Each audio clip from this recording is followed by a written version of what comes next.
그러니까 유럽의 평화유지군이라는 것 자체가 일종의 거의 당나라 군대인 거죠. 이런 당나라 군대가 되니 우크라이나에 저런 일이 벌어졌는데 고용군이든 무기든 뭔가 보내준 유럽 국가들이 있었어야 되는 거죠. 지금 덴마크나 스웨덴, 노르웨이, 핀란드가 콧노래 부르면서 잘 살잖아요. 폴란드조차도 지난 10년간 OECD 국가들 중에서 경제성장률 1위예요. 뭔 말을 하냐 하면 유로존 밖에 있는 나라는 다 좋아졌어요. 유로존만 망하고.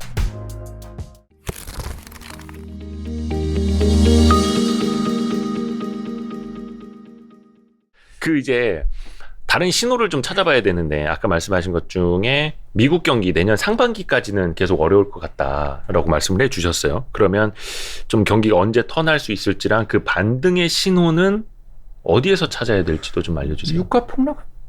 유가 조정. 예, 유가 폭락하지 않겠어요?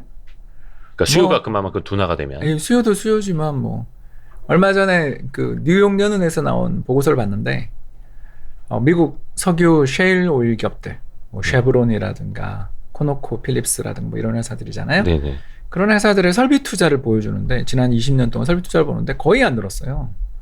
셰일 오일 혁명이 벌어지고 있는데도 거의 안 늘었어요. 네. 근데 미국의 석유 생산량은 3배 정도 늘었잖아요. 20년 동안. 네. 어디서 이런 일이 벌어졌는지를 추적한 보고서인데 생산성. 생산성이 좋아졌다. 네, 그게 한마디로 말해서 하나의 유정에서 알뜰하게 다 기름을 뽑아낼 수 있는 기술들을 만들어낸 거죠. 네. 그리고 또 그 압력을 유지하는 방법들도 또 잘 개발하고 있고 또 채산성이 높은 유전 위주로만 개발하는. 그러니까 예전에는 여기저기 다 해봤다면 이제는 여기가 된다라는 걸 알고 투자하는. 그래서 펄메인 분지를 비롯한 미국의 핵심적인 셰일 오일 생산 지역의 브레이크 이븐 유가가 대략 이제 30불대 아니냐라는 이야기까지 나오잖아요. 오, 예전에는 이거 뭐 한 40불대 뭐 이런 이야기 나왔었는데. 그 에너지 컨퍼런스 참석했을 때도 60불, 80불대 이야기를 했었었는데 그 이제 모기관이 있을 때. 근데 지금 그 반토막이 난 것 같아요. 지역별로는. 그러니까 석유 시추하는 업체 입장에서는 되게 좋아진 거죠. 싸게 네, 생산한다는 거니까. 그렇다면 이 유가가 유지되면 아무리 그 횡재세니 뭐 부유세니 이래서 네. 예, 바이든도 솔직히 좀 이상한 사람인 것 같고요. 예. 아무튼 뭐 지금 이렇게 세계 경제가 어려운 게 세계 각국 지도자들이 다 이상해서 그런 것도 있어요. 좀 이야기를 계속 하자면 뭐 제일 이상한 건 독일이고 정말 메르켈은 네. 예, 한 100년, 50년 뒤에 역사서에 아마 마녀로 위치로 기억되지 않을까. 그분은 이제 떠나셨는데 있을 예. 때 했던 정책들 때문에. 역대 최악의 독일 수상 아닌가. 그래요? 예. 역사상 최악의 정부인 것 같아요. 이제 뭐 그걸 메르켈이 쌌던 그걸 이제 수십 년에 걸쳐 독일이 이제 지불하겠죠. 굉장히 강한 지도자로 알고 있고. 예, 그 동독 출신이라는 거에 러시아랑 친하게 지내고 싶었던 거에 그리고 자신 자체가 동독 출신이어서 국민들의 그 파퓰리즘을 이 사람이 막지 못했던 것들 그런 게 다 같이 가세해서 입고를 만들었고요. 그러니까 대표적으로 뭐 에너지 의존도 에너지 의존도 의존이지만 남유럽에 대했던 정책들이 지금 생각해 보면 예. 총체적인 실패로 끝난 거잖아요.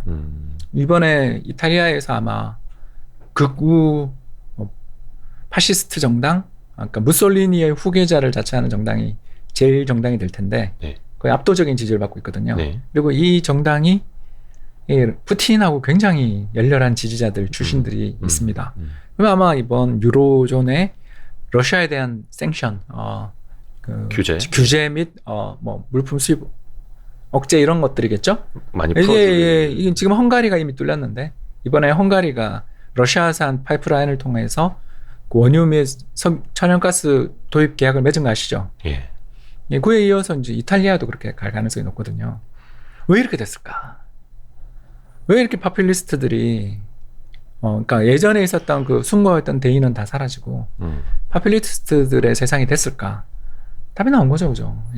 너무 사람들을 너네가 죄를 지었으니까 그 죄의 대가를 줘야 돼. 그러면서 어마어마한 재정 긴축을 요구하고 또 그렉시트, 그리스가 유로존 이탈하려고 할 때도 그리스가 뱅크런 나면서 포기할 과정에서 지금 저렇게 됐고. 그래서 지금 이 여러 재정위기가 났던 나라들 중에서 아일랜드 정도를 제외하고 살아난 나라가 없고 잃어버린 15년을 지금 가고 있잖아요. 계속 골골대는. 골골대기보다는 계속 이제 생활 수준이 추락하고 있죠.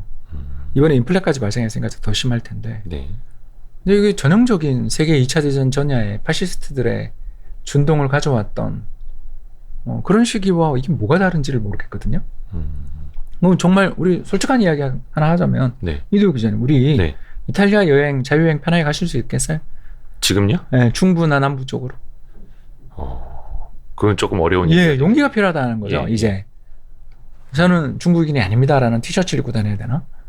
별의별 생각을 다 해야 되잖아요. 최근 미국의 퓨어 리서치에서 조사한 대중 우호도 조사를 보는데 유럽 대부분의 나라들이 중국 싫어요 답변하는 사람이 80%가 넘어요. 많이 떨어졌죠. 예, 많이 안 좋아지고 근데 그게 있죠. 20년 내 최저치거든요. 최악이거든요. 최악. 네. 예. 이렇게 되면 이게 인종차별로 가는 거고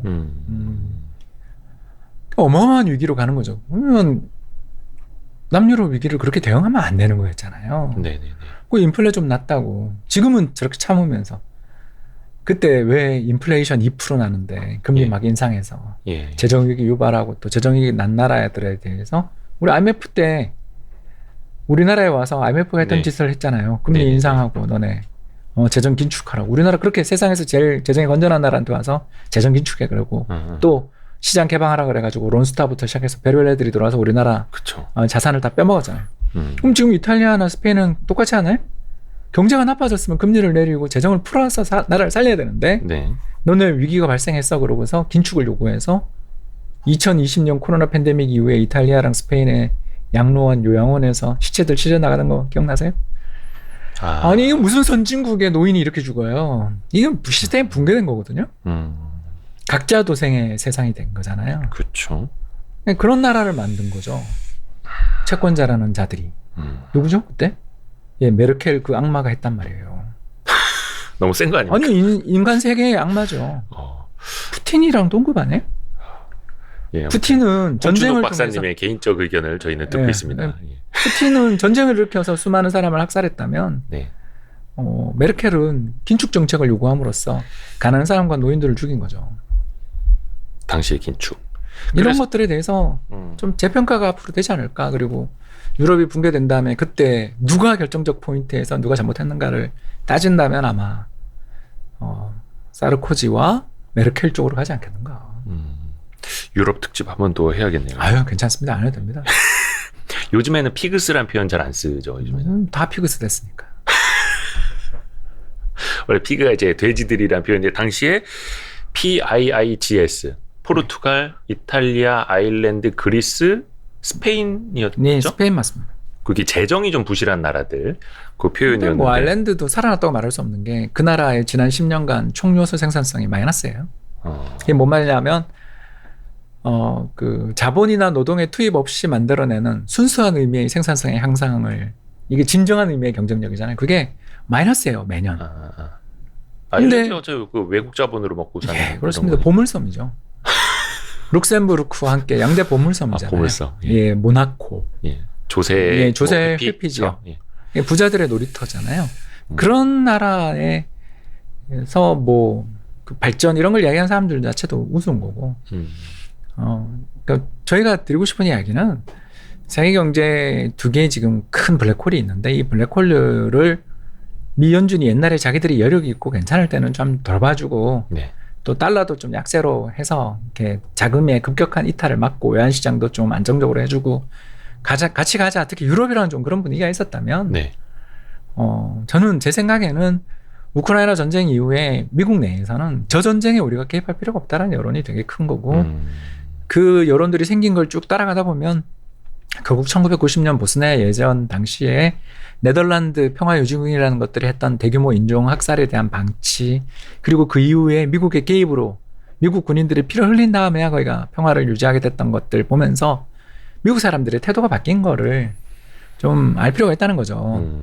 그러니까 꼭 그 사건 한번 꼭 찾아보십시오. 그 집단 포로 수용소 및 강간 수용소를 네덜란드군이 사실상 운영한 꼴이 됐어요.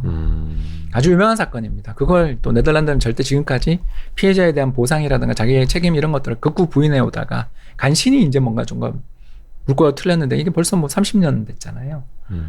그 유명한 사건입니다. 이게 언제적? 1990년 보스니아 내전입니다. 그러니까 유럽의 평화유지군이라는 것 자체가 일종의 거의 당나라 군대인 거죠. 네. 이런 당나라 군대가 되니 우크라이나에 저런 일이 벌어졌는데 그러면 거기에 의용군이든 무기든 뭔가 보내준 유럽 국가들이 있었어야 되는 거잖아요. 근데 미국만 렌드리스 하겠다 그러고 있는 거지. 누가 그렇게 지원을 해주고 있고 정말 의용대가 몇만 명, 몇십만 명 가야 되는 거 아니에요? 안 가잖아요. 나토가 아니니까. 예. 보면 옛날에 예.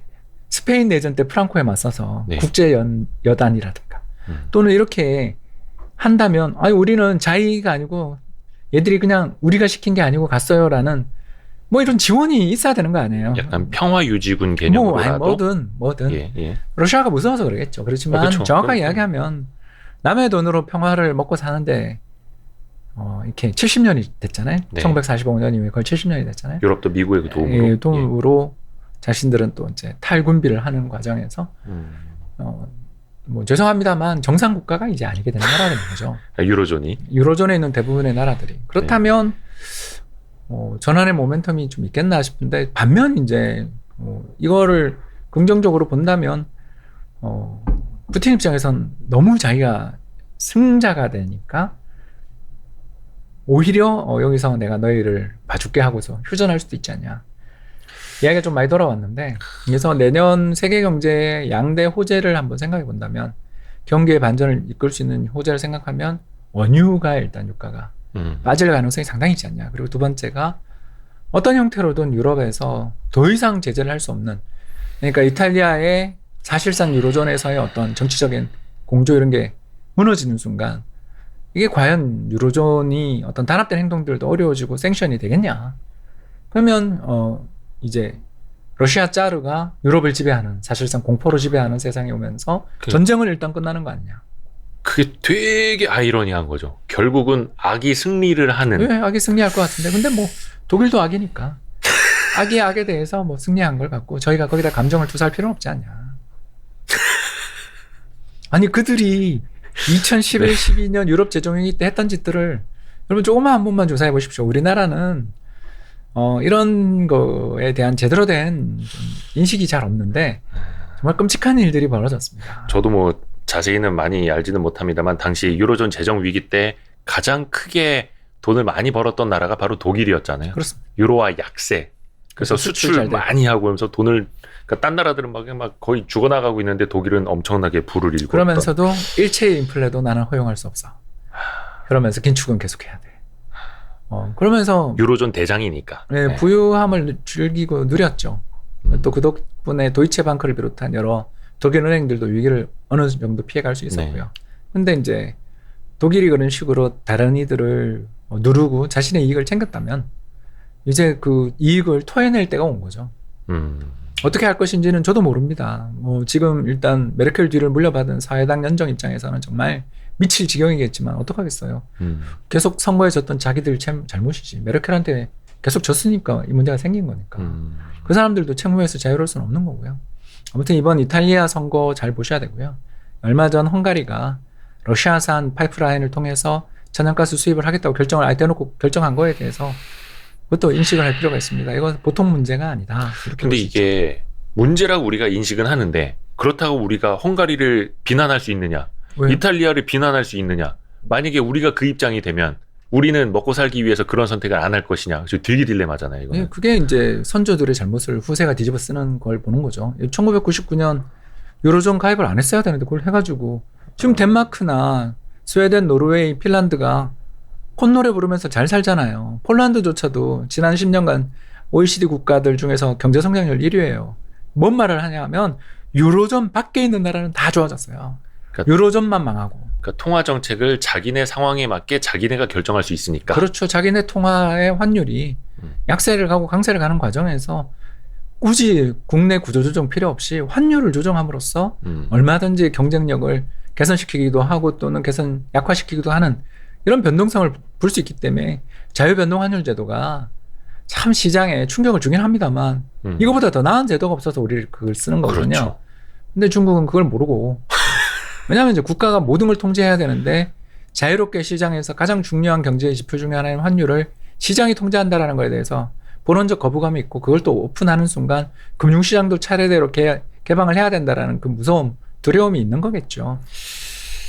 이 메커니즘이라는 게 되게 신기한 게 중국 이야기를 하다가 그걸 유럽에 대입을 해도 둘 다 되고. 같은 네. 통화 시스템을 갖고 있어서 그래요.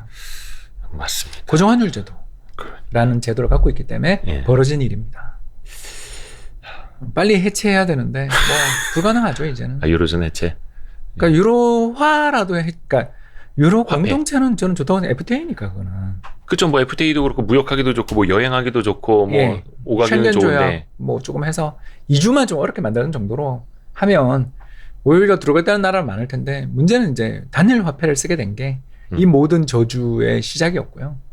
이 비극의 시작이었고요. 그거가 다행히 그렇게 국민투표를 거절했던 나라 영국이나 덴마크는 저렇게 그래도 시장 나라 자체는 어려울 줄 모르지만 이렇게 망하지는 않잖아요, 둘 다. 덴마크는 뭐 잘 나가고. 옛날에 그래도 한 10몇 년 전에 아세안 지역에서 우리도 유로존처럼 단일 통화 한번 써보자 이런 논의 약간 있었잖아요. 예, 뭐 그러다가 정신 나간 소리였고. 유로존 예. 모습 보면서 그 말이 쏙 들어갔죠. 예, 이거 안 되겠다. 고정환율 제도로 복귀하겠다라는 그런 망상을 꿈꾸는 사람들은 죄송합니다만 공부 안 한 사람들. 그 대공황이 고정환율 제도 때문에 발생한 일이에요. 아, 예, 그 근본이자를 지키겠다고 불황이 왔는데 금리 인상하다가 망했단 말이에요. 그쵸. 지금 이번에 유로존 위기도 똑같은 거 아니에요?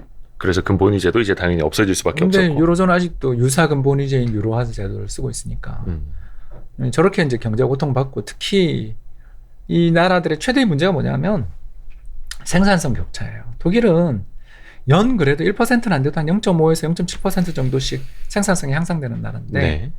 그리스, 이탈리아, 영국은요 지난 20년간 평균 생산성 향상률이 마이너스 0.5인가 0.7인가 그래요. 그러니까 생산성이 후퇴하는 나라들이 있고 오르는 나라가 있어요. 자, 그게 20년 누적됐어요. 그렇죠. 유로존 시작된 지 네. 지금 벌써 23년. 네. 그죠? 20년 넘게 누적되면 이게 1년에 1% 정도의 경쟁력 차이가 20년이면 복리니까 한 30% 될 거 아닙니까? 네. 자, 그러면 똑같은 물건을 생산하더라도 두 나라의 물가가 천양지차가 나겠죠. 생산성의 향상이 더딘 나라의 물가는 오르거나 아무튼 간에 깎아주지는 못하는데 네. 생산성이 향상되는 나라의 물가는 떨어집니다. 그렇죠. 우리 뭐 싸게 만들 수 있으니까. 스마트폰 생각하면 돼요. 예. 자, 그러면 이 생산성 향상이 잘 안 되고 있는 나라는 다 망하겠죠. 경쟁력이 계속 떨어지니까. 그 다이슨조차 영국에 공장이 없어요. 싱가포르 갔습니다. 말레이시아 가고요. 이해되시죠? 이게 그렇죠. 기반이 사라지게 되는 악순환을 유발시켜요. 그러면 자유변동 환율 제도일 때는 파운드의 가치를 떨어뜨리고 덴마크, 노르웨이 크로네의 가치를 떨어뜨리면 돼요. 네. 근데 두 나라가 다 통화가 고정돼 있으니까. 고정돼 있으면. 남아있는 방법은 못 사는 나라 국민이 잘 사는 나라 가서 일을 하면 되는데 또 언어는 다르죠? 그리고 그 나라마다 교육받고 있는 시스템도 다 다르고 문화도 달라요. 갈 수 있냐? 못 간단 말이에요. 자, 그럼 어떻게 돼요? 예, 고착화되는 거죠. 그러면 마지막 남아있는 방법은 잘 사는 나라가 돈 많이 벌었으니까 예. 못 사는 나라한테 재정 지원을 해주면 되죠. 그게 되나요? 근데 그걸 재정 긴축하라고 그랬단 말이에요. 역으로. 그러니까 이게 뭔 짓이에요? 니네 못 사니까 더 허리띠 조여매 이거죠. 그럼 더 못 살게 되죠. 그러니까. 왜냐하면 다른 사람의 소비는 나의 매출입니다. 네. 이런 기본적인 경제학 상식도 없는 자들이 그런 걸 한 거죠. 그러니까 저희들이 경제학자들이 맨날 틀리는 게 저희가 무능한 탓도 있지만 정치 쪽에서 벌어지는 일들을 이거 하면 자살인데? 이거 왜 하지? 싶은 일들이 하도 많이 벌어지다 보니까 이게 그러니까 이제 틀리는 거죠. 맨날. 그러니까 정책적인 결정이라는 게 또 어떻게 이루어질지 또 알 수가 없으니까.